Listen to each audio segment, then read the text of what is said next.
Hi friends, this is Avinash MBBS from SP medical college Bikaner. आज अपने इस चैनल पे एक नए सब्जेक्ट की शुरुआत करते हैं। वो सब्जेक्ट अपना फॉरेंसिक मेडिसिन।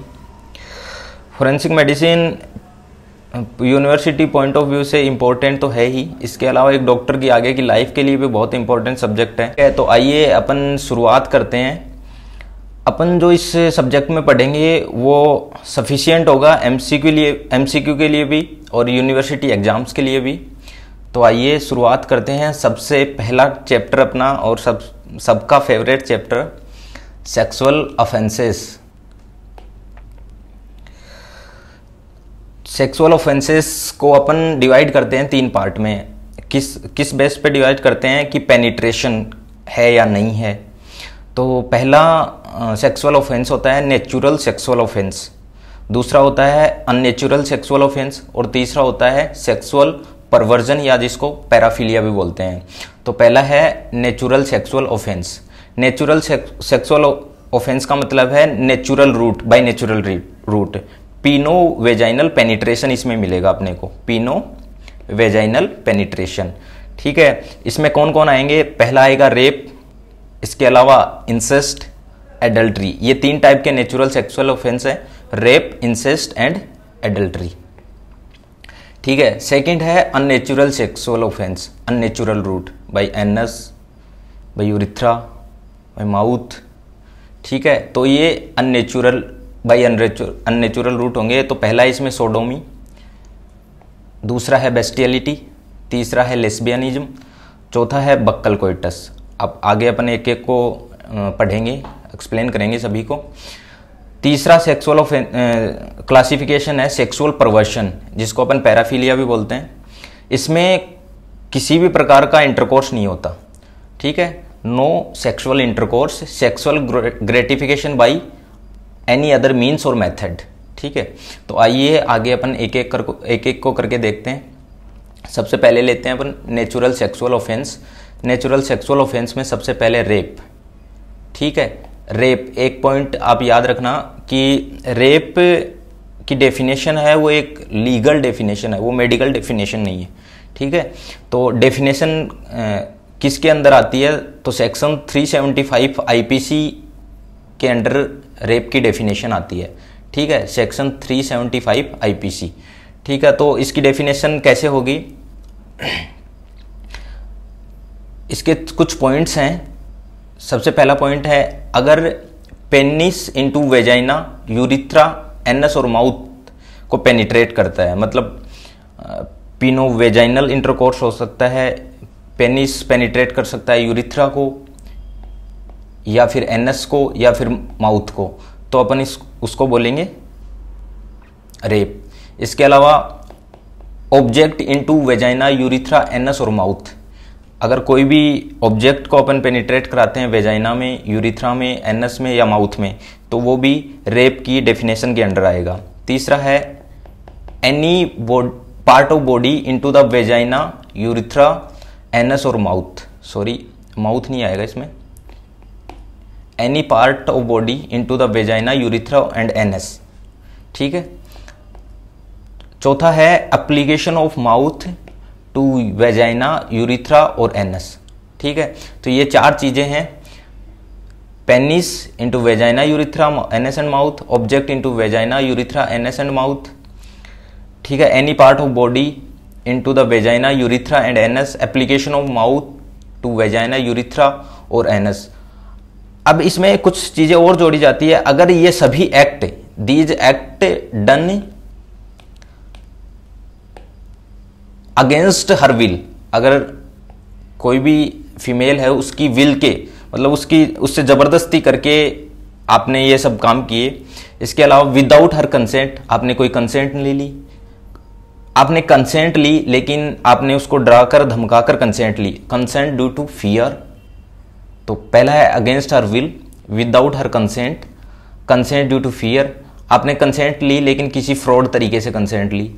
ठीक है, कंसेंट ड्यू टू इंसेनिटी या इंटॉक्सिकेशन, अगर इंसेन इंसान नहीं है, आपने किसी प्रकार की ड्रग दी उसको, इंटॉक्सिकेशन के अंडर आपने उससे कंसेंट ली, तो वो भी वैलिड कंसेंट नहीं होगी। ये सेक्शन 90 आईपीसी के अंडर आता है कि अगर कोई भी व्यक्ति जो इंसेन है, इंटॉक्सिकेटेड है या किसी भी ड्रग का इफेक्ट उस पर है, अगर वो कंसेंट देता है तो वो मान्य नहीं होगी, वैलिड कंसेंट नहीं होगी वो। ठीक है। इसके अलावा मान लीजिए एक लड़का है, उसकी गर्लफ्रेंड है, वो 17 ईयर एज की है और वो लड़का है 21 ईयर का। ठीक है। उसने कंसेंट भी ली अपनी गर्लफ्रेंड से, लेकिन और उसने उसके बाद सेक्सुअल एक्ट किया। ठीक है। लेकिन फिर भी ये सेक्सुअल एक्ट रेप के अंडर आएगा, क्योंकि female less than 18 year of age अगर उसने कंसेंट दी है तो भी वो रेप के अंडर आता है। ठीक है। और चौथा है she is not able to communicate the consent. ठीक है, सॉरी, सातवां नॉट एबल टू कम्युनिकेट। ठीक है। तो ये चीजें against her will, without her consent, consent due to fear, consent due to fraud, consent due to insanity, intoxication, female less than 18 year of age, not able to communicate consent. ठीक है। आइए आगे देखते हैं। कुछ इंपॉर्टेंट पॉइंट्स हैं। Minimum age for consent of sexual offence, मतलब मान लीजिए एक फीमेल है, उसकी मिनिमम एज कितनी होनी चाहिए ताकि उसके द्वारा दी गई कंसेंट वैलिड हो, मिनिमम एज, तो वो होगी 18 ईयर। ठीक है। Sex with a girl less than 18 year with और without consent is statutory rape. अगर किसी भी 17 ईयर एज से कम की लड़की, सॉरी 18 ईयर एज से कम की लड़की के साथ कोई भी सेक्सुअल एक्ट होता है, वो उसकी कंसेंट से हो या बिना कंसेंट के हो, तो उसको अपन बोलेंगे स्टैट्यूटरी रेप। ठीक है। अब एक क्वेश्चन आता है कि कितना पेनिट्रेशन हो ताकि अपन उसको रेप बोल पाए। ठीक है। Penetration to any extent amount to rape, penetration to any extent amount to rape. ठीक है, बहुत इंपॉर्टेंट पॉइंट है। Even slightest touch of glans penis to the vagina is called as rape. ठीक है। Slightest touch of glans penis to vagina, और vagina के भी कौन से पार्ट को, इवन अगर लेबिया मेजोरा को भी टच करे तो वो रेप के डेफिनेशन के अंडर आएगा। ठीक है। इसके एक्सेप्शन है कुछ। अगर मेडिकल प्रोसीजर है कोई भी, तो उसको अपन रेप के अंडर कंसिडर नहीं करेंगे, कोई भी मेडिकल प्रोसीजर, क्योंकि जो भी मेडिकल प्रोसीजर होते हैं वो एक तो पेशेंट की कंसेंट से किए जाते हैं, कंसेंट के बाद किए जाते हैं, और साथ में पेशेंट के बेनिफिट के लिए किए जाते हैं, तो उनको रेप के डेफिनेशन के अंडर नहीं लिया जाता। इसके अलावा sexual intercourse with wife not under 18 year not considered rape. Sexual intercourse with wife she is not under 18 year not considered as rape. ठीक है। आगे देखते हैं। Examination of accused. एक्यूज्ड कौन होता है? एक एक्यूज्ड होता है, एक विक्टिम होता है। विक्टिम जिस पर एक्ट किया गया, और एक्यूज्ड जो एक्ट कर रहा है। ठीक है। तो एग्जामिनेशन ऑफ एक्यूज्ड, तो सेक्शन 53A CRPC के अंडर उसका एग्जामिनेशन होगा। और एग्जामिनेशन किसकी रिक्वेस्ट पे होगा? Examination of rape accused under the request of police. ठीक है। और मिनिमम कैडर कौन सा होना चाहिए पुलिस की, वो मिनिमम पोस्ट कौन सी होनी चाहिए जिसके रिक्वेस्ट पे ही अपन एग्जामिनेशन ऑफ एक्यूज कर सकते हैं? तो minimum cadre of police is sub inspector, कम से कम ये तो होना ही चाहिए। ठीक है। इसके अलावा मान लीजिए एक पेशेंट है, वो खुद आके बोल रहा है कि मुझे एग्जामिनेशन करवाना है कि मैं रेप का एक्यूज नहीं हूँ। मान लीजिए उसको किसी सर्टिफिकेट में ये मेंशन करना है, तो अगर खुद आता है पेशेंट और खुद बोलता है, खुद की रिक्वेस्ट, खुद आकर रिक्वेस्ट करता है, तो वो आता है section 54 CRPC, examination of rape accused at his on request. इसके अलावा नेक्स्ट है एग्जामिनेशन ऑफ विक्टिम। ठीक है। तो without consent no examination can be done. अगर विक्टिम खुद कंसेंट नहीं दे रहा है, अपनी मर्जी से कंसेंट नहीं दे रहा है, उसकी मर्जी के बिना अपन उसका एग्जामिनेशन नहीं कर सकते हैं। ठीक है। और इसका सेक्शन है 164A CRPC, examination of victim is done under 164A CRPC। ठीक है। इसके अलावा आप एग्जामिनेशन में कौन कौन से टेस्ट करते हैं? तो टेस्ट फॉर विक्टिम तो पहला है TBT टेस्ट। TBT मतलब टोलुइडिन ब्लू टेस्ट। इसमें क्या होता है? इसमें अपन जो रिसेंट माइक्रो इंजरीज होती हैं फीमेल के जेनाइटल पार्ट पे, उनको अपन आइडेंटिफाई करते हैं। ठीक है, recent micro injuries can be found. ठीक है, अब टेस्ट ऑफ एक्यूज नेक्स्ट है, तो उसके लिए करते हैं अपन Lugol's iodine test. Lugol's iodine test, इसमें क्या फाइंड करते हैं अपन, to find out vaginal epithelial cell on genitalia of accused. ठीक है, अपन ग्लांस पेनिस से एक स्वेब लेंगे, swab from the glans penis is taken, expose the swab to the iodine vapour, उसको आयोडीन वेपर में अपन एक्सपोज करेंगे। अगर उस स्वेब का कलर ब्राउन हो जाता है तो वो टेस्ट पॉजिटिव है। पॉजिटिव टेस्ट मतलब वहाँ पर वेजाइनल एपिथेलियल सेल प्रेजेंट हैं। ठीक है, और ये टेस्ट कब तक कर सकते हैं, तो चौथे दिन तक, till 4th day test will be positive. 4 दिन के अंदर तक अपन ये टेस्ट कर सकते हैं।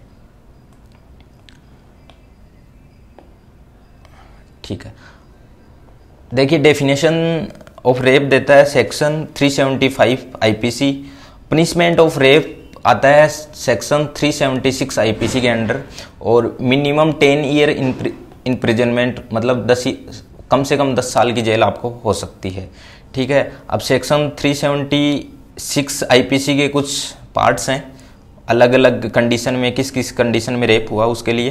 तो पहला सेक्शन है 376A, ये पनिशमेंट देता है अगर रेप विक्टिम डाई और कोमा, अगर वो कोमेटोज स्टेज में चला जाता है या वो डेड हो जाता है, तो अपन उसको पनिशमेंट देते हैं सेक्शन 376A आईपीसी के अंडर।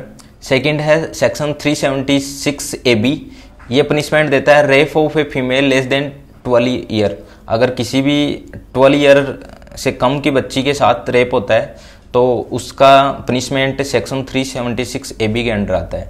ठीक है, नेक्स्ट है सेक्शन 376B, ये पनिशमेंट देता है forceful sex of husband with wife during separation. अगर वाइफ और हस्बैंड सेपरेटली रह रहे हैं, अगर हस्बैंड वाइफ के साथ फोर्सफुल सेक्सुअल एक्टिविटी करता है तो वो पनिशेबल है, और वो पनिशेबल है अंडर सेक्शन 376B के अंदर। ठीक है, नेक्स्ट है सेक्शन 376C आईपीसी, ये पनिशमेंट देता है कस्टोडियल रेप। अगर फीमेल किसी भी प्रकार की कस्टडी में है, पुलिस कस्टडी में हो सकती है, हॉस्पिटल कस्टडी में हो सकती है। ठीक है, तो कस्टोडियल रेप आता है सेक्शन 376C के अंदर। ठीक है, नेक्स्ट है सेक्शन 376D। 376D जो सेक्शन है वो पनिशमेंट देता है गैंग रेप का।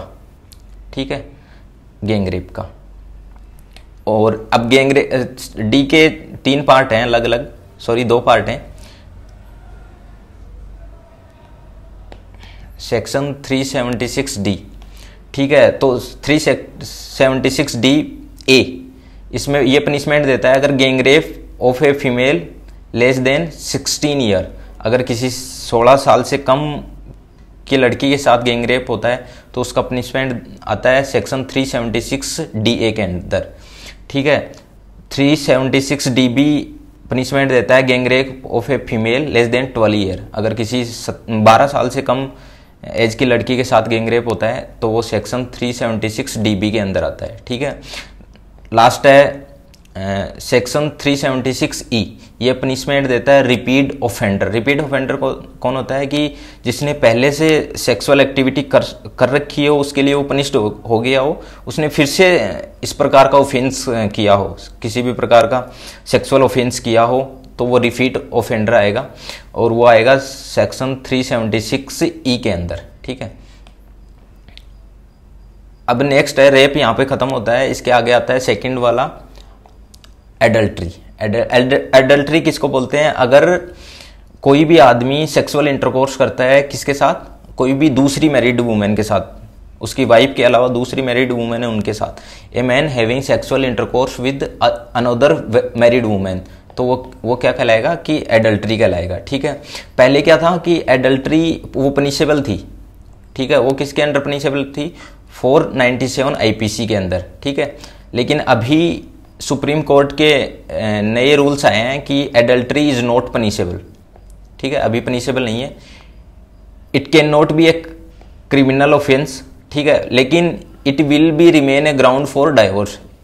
ठीक है, ये सबसे इंपॉर्टेंट पॉइंट है, it will remain A ground for divorce, मतलब कोई भी अगर एडल्ट्री के सेक्सुअल एक्ट में शामिल हो रहा है तो उसकी वाइफ इसके आधार पर डाइवोर्स ले सकती है, ठीक है। नेक्स्ट है नेचुरल सेक्सुअल ऑफेंस में इंसेस्ट। इंसेस्ट क्या होता है कि अगर सेक्सुअल इंटरकोर्स किस में हो, ब्लड रिलेशन वालों में, ठीक है, तो sexual intercourse with in blood relation, ठीक है, ये पनिशेबल नहीं है, not punishable in India. India में पनिशेबल नहीं है, कुछ कंट्रीज में पनिशेबल है लेकिन इंडिया में पनिशेबल नहीं है, ठीक है। ये 3 टाइप का होता है। पहला है इडिपस कॉम्प्लेक्स। इडिपस कॉम्प्लेक्स में क्या होता है कि मदर और सन के बीच में सेक्सुअल इंटरकोर्स होता है, ठीक है। दूसरा है इलेक्ट्रा कॉम्प्लेक्स, इसमें फादर और डॉटर के बीच में सेक्सुअल इंटरकोर्स होता है, ठीक है। तीसरा है फोरॉन कॉम्प्लेक्स।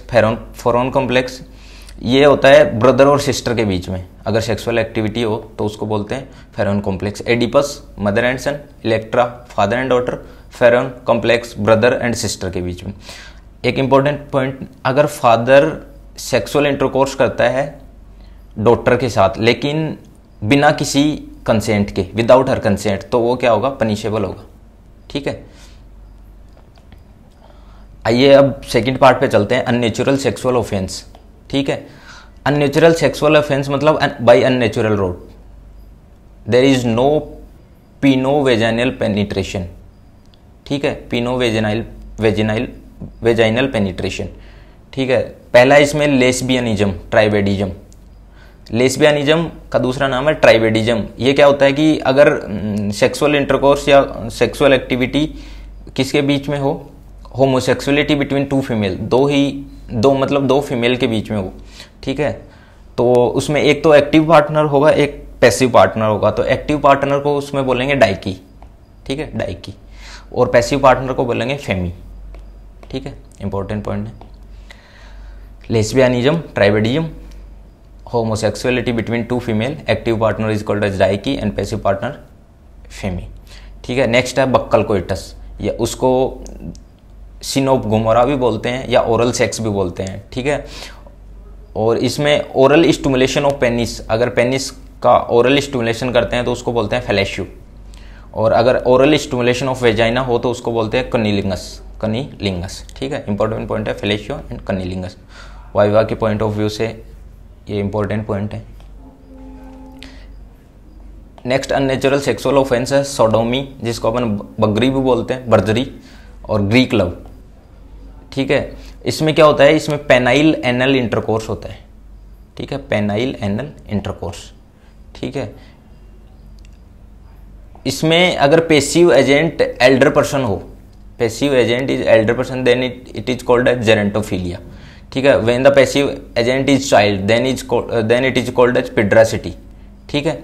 अगर पीडियाट्रिक पेसिव एजेंट है तो उसको क्या बोलेंगे, केटामाइट, ठीक है। अगर पीडियाट्रिक पेशेंट एजेंट है तो केटामाइट, पेसिव एजेंट एल्डरली पर्सन है तो इस प्रोसेस को बोलेंगे जेरेंटोफिलिया, और प्रोसेस को बोलेंगे पिड्रासिटी, ठीक है।